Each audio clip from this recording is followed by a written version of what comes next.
Hey everybody, welcome to the Restaurant Review. This is your host LeMay, and I got something interesting. We'll start with a little joke. Uh, Start by giving you some really good news. I know that the ladies are going to be really excited, and the guys will probably be excited too. Thought somebody was behind me. Whoops. Ladies, a new store has opened up in New York City, and it is the husband store. And if you want a husband, you can go there and shop for one.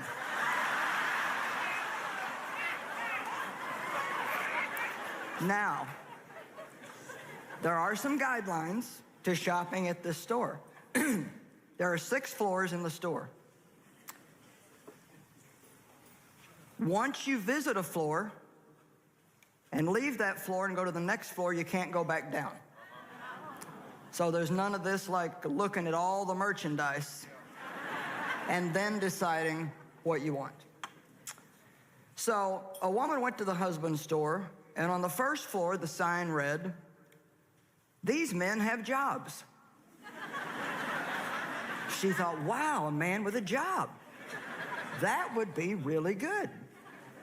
She thought about it, but she thought, well, I have to see what's on the second floor. So she went to the second floor.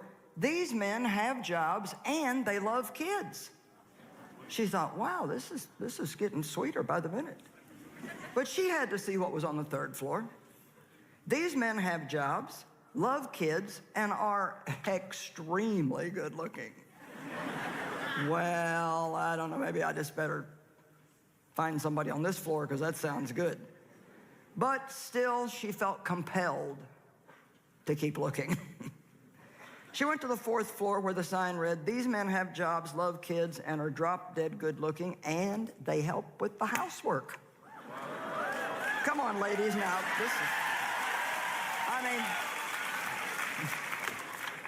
I tell you, I've been married to my guy 50 years. 50. And he does dishes. He does laundry. He gets the bed ready at night. And he plays all the golf he wants to. She thought, wow, jobs, loves kids, good looking, helps with the housework. Oh, mercy me, she thought, I can hardly stand it. And yet she had to go see what was on the fifth floor. These men have jobs, love kids, are drop-dead gorgeous. Excuse me, I'm having a little voice issue here. And they have a strong romantic streak. Come on, housework and romance. But she thought, well, it keeps getting better, so I just have to find out what is on the top floor. The top floor, the sign read, "You are visitor 31,456,012 to this floor. There are no men on this floor. This floor exists solely as proof that women are impossible to please."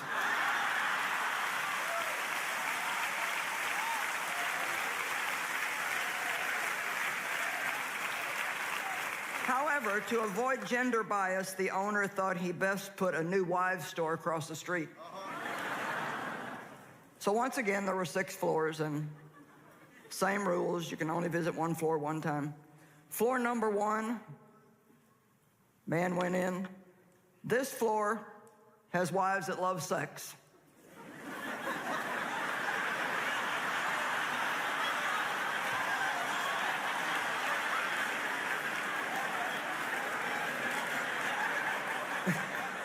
Floor number 2. This floor has wives that love sex and they have money. Floors 3 through 6 have never been visited. That's kind of funny. So, the original time I heard that joke, the only difference was the husband store.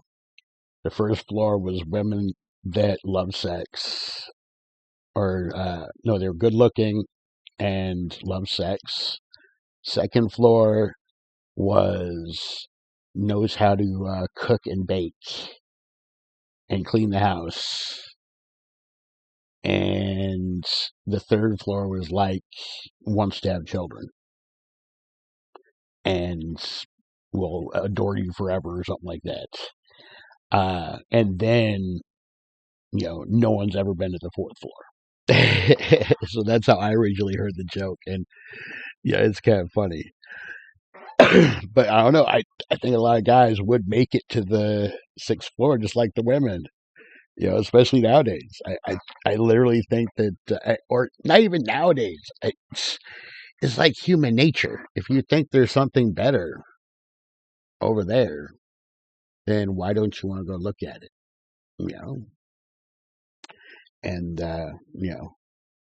but unfortunately, it's that's neither here or there. That's not what the joke's like meaning purpose was. The meaning or purpose is trying to say that like she said, you can't make women happy, and that's the way a lot of guys feel about women.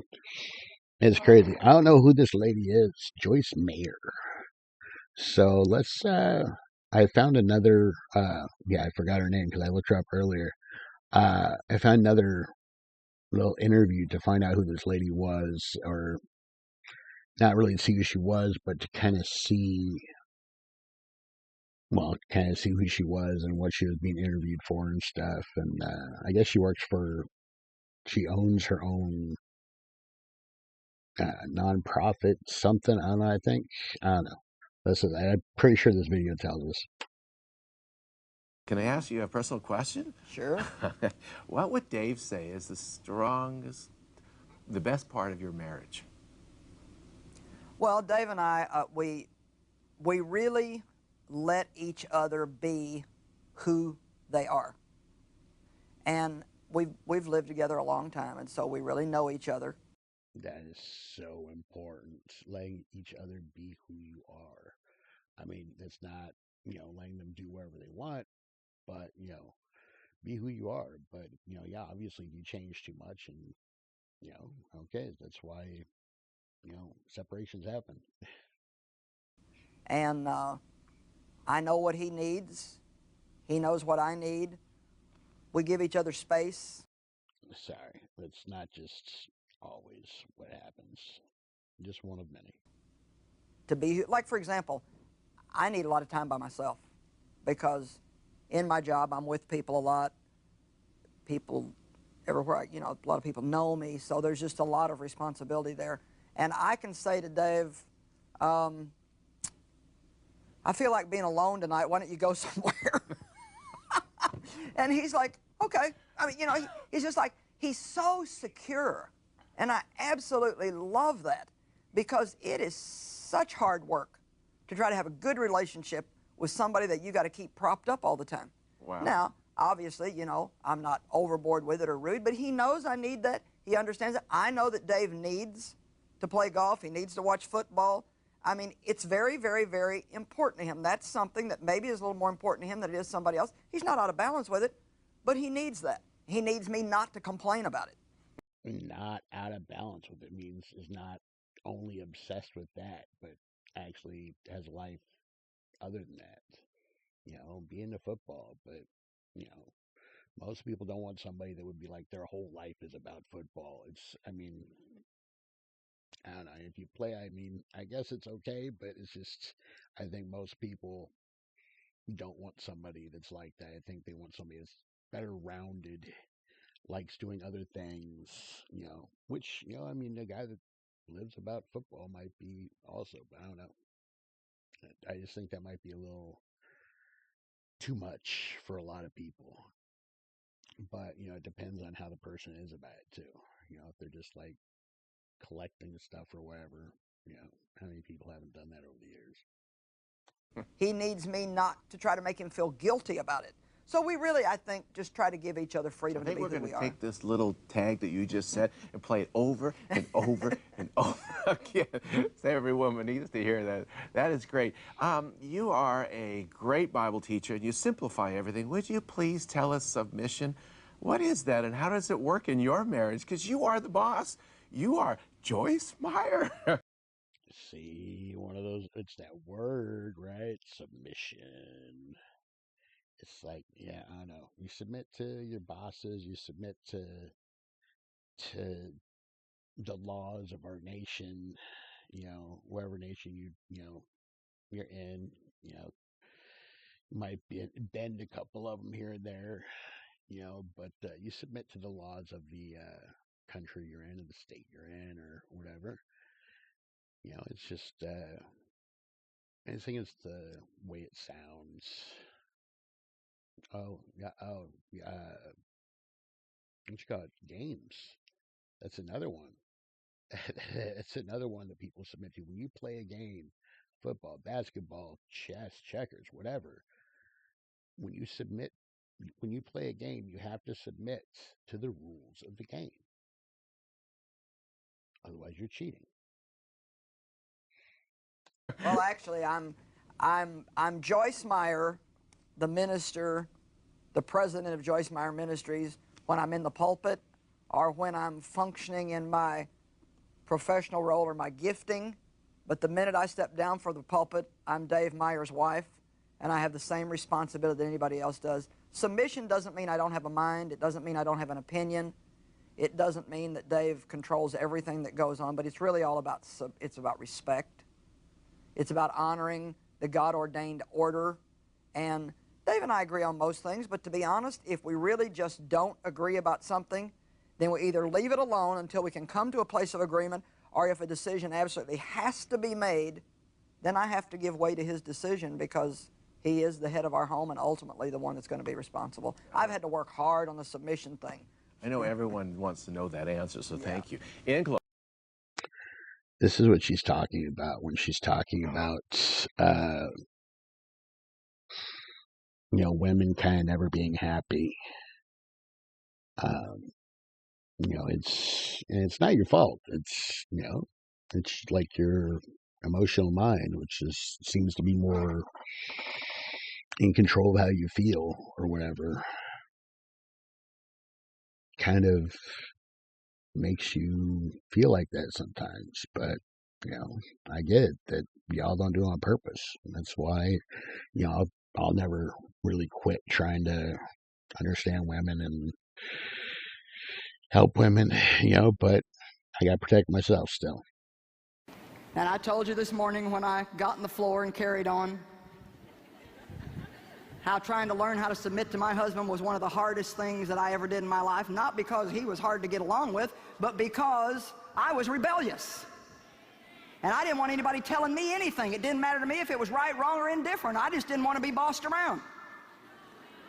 I'd been mistreated by a man in my childhood.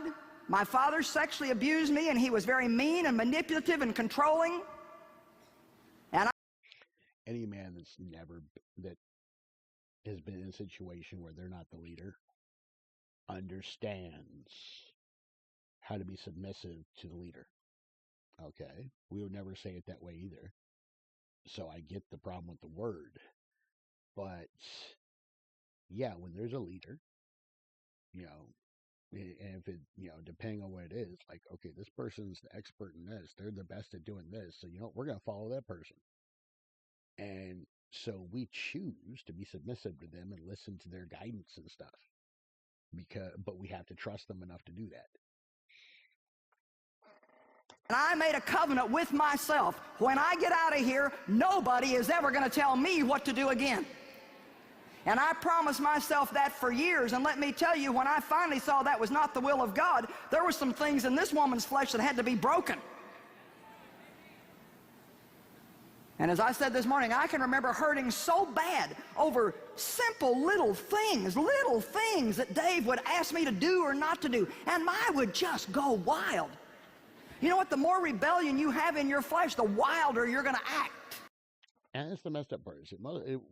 I just admit, we're not telling you what to do. We ask you to do this. It's like, hey, this is a good idea. Can you do this? I mean, anytime we ask you to do something, just imagine we're saying, hey, I think this is a really good idea. I think it would really work for you. And I think it would make things better in some way, shape, or form. Uh, I don't know, maybe it'll help with receptivity, or at least understanding that we're not coming from a place of, trying to tell you you're stupid or trying to, boss you around. It's just, hey, we think we can help. And that does go with how to treat each other in relationships and stuff too. It's like women seem to think, or most women seem to think, that they know how relationships are supposed to work, the dynamics and stuff like that. And a lot of them will get upset if the dynamic is not how they want. And that dynamic is going to be different with every relationship you have. So,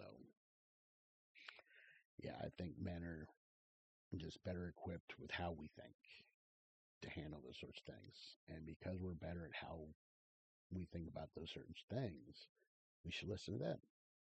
And you know what? If whatever things we find that women are better at than men, we need to listen to them. It's just how it is. It's the only smart thing to do. I don't care if somebody tries to say, "Oh, that's a simp." It's like, you know what? I don't care. If they're better at this because they're biologically better at this and understand it more than me, then I'm going to listen to them about it. I don't care who you are or what you got to say. That's just the way it is.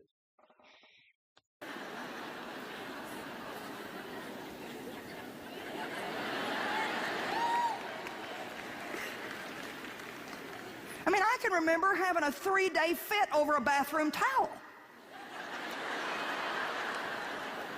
And I had the call of God on my life, and I was already teaching a home Bible study. And God had called me to preach the gospel to the world. I had a seed of it in my spirit. But you know what? What was in me could not get out unless the flesh was broken. I had an embryo of greatness in me, but I was never going to see it manifested as long as I was going to throw 3-day fits over a bathroom towel. Is anybody home today?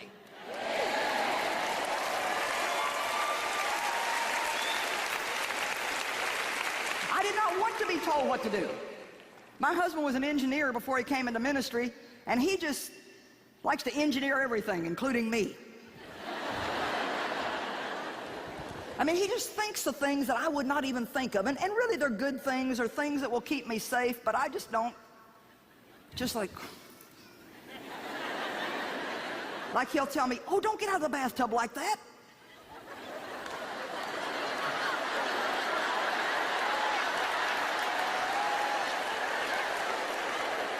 And I'm like, when you're not home, I take a bath. And I'm still alive.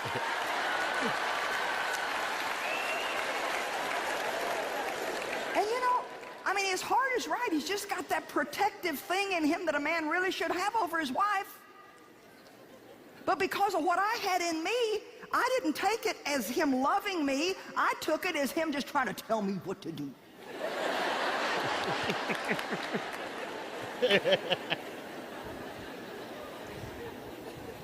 And I had one of those mornings, this has been many years ago, but I had one of those mornings where I just, okay, God, I just really want to have my coffee this morning and just be left alone. Oh, but oh no, you just better count on it when you feel like that.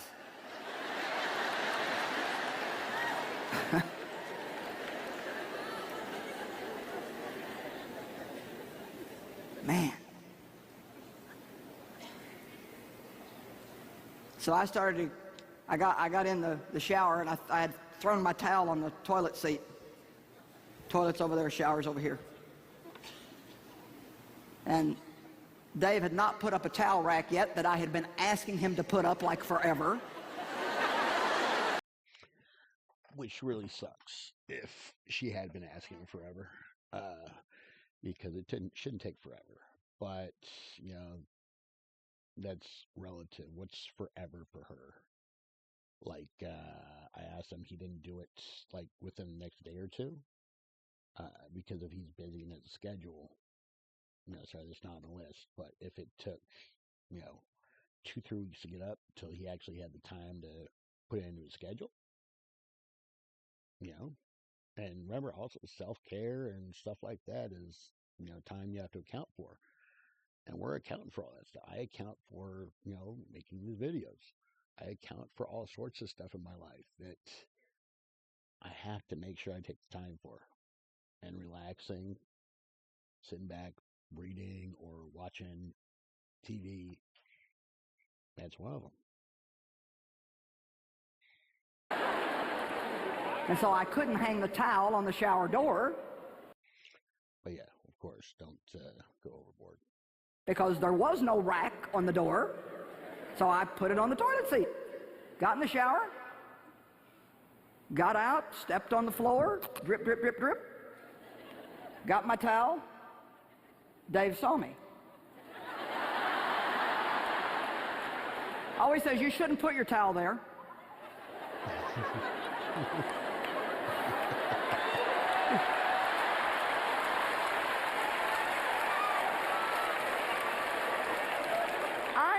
I did not even hear what he said. Because the attitude that is in us will always come out.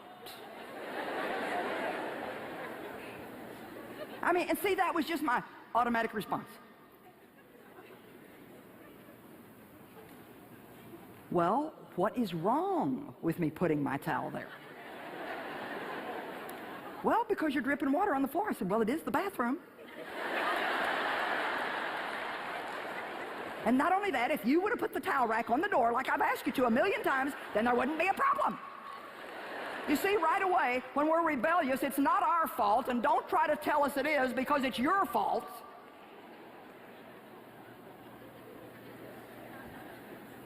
Well, I just got mad. And he went on about his business, and I'm moaning to God, well, for crying out loud, you can't even take a shower in peace. I just wanted to have one cup of coffee and just be left alone, and there's just no end to it. He's always got to try to tell me what to do. Always got to tell me what to do. Well, God, I just don't think I can stand this anymore. Now, keeping in mind, I had a call on my life to reach the world.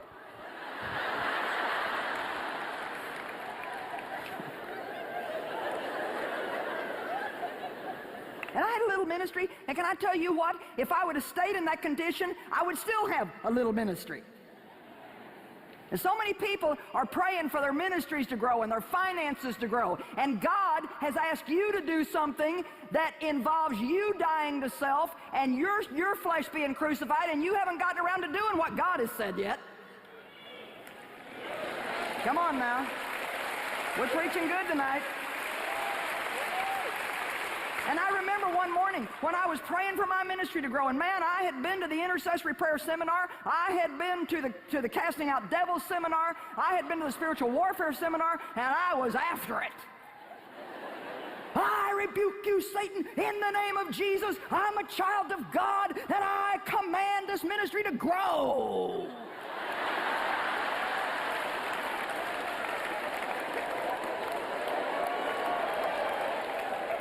You have no authority over me, Satan. Right now, in Jesus' name, grow.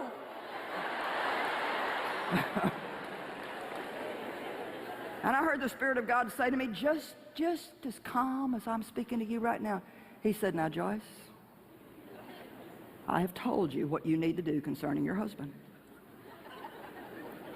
And if you don't do it, then there's not one other thing that I can do about any kind of growth in your ministry.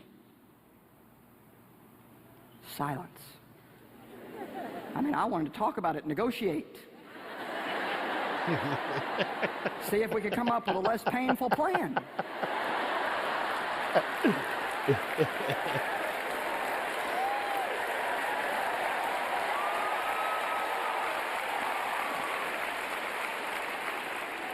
But let me tell you something, when God's finished with it, here comes those pruning shears. Whack!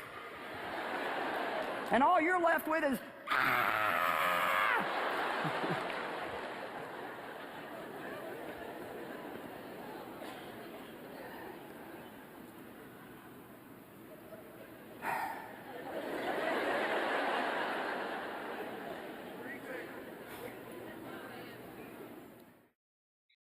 Thank you, Joyce. Nice to meet you. Joyce Mayer. I hope I'm saying that right. Rebellious wives who refuse to submit. Not a bad video. I appreciate all your insight. It's nice to hear the woman's side of things. All right, everybody, that's it for the day. Until next time.